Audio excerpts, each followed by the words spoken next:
गेलं तर महाराष्ट्राकरता ही फार दुर्दैवी घटना आहे.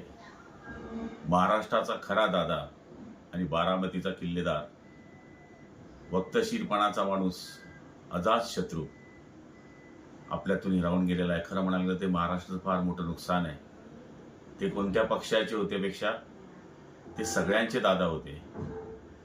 सभागृहामधलं त्यांचं शिस्त पद्धतीनं वागणं, कोणाशीही बोललं तर 5 मिनिटांमध्ये ते रागवणं, विसरणं आणि सगळ्यांवर प्रेम करणं, विकास हाच त्यांच्या मनातला ध्यास होता. आज महाराष्ट्राला ही फार मोठी पोकळी निर्माण झालेली आहे. ही पोकळी कधी न भरून निघणारी आहे.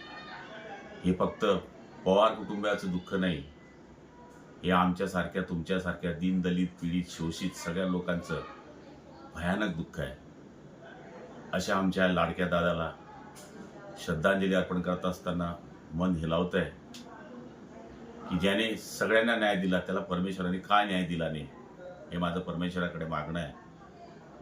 पण असो, झालेली घटना ही सत्य आहे असं मी मानतो आणि ते आपण पाहिलेलं आहे.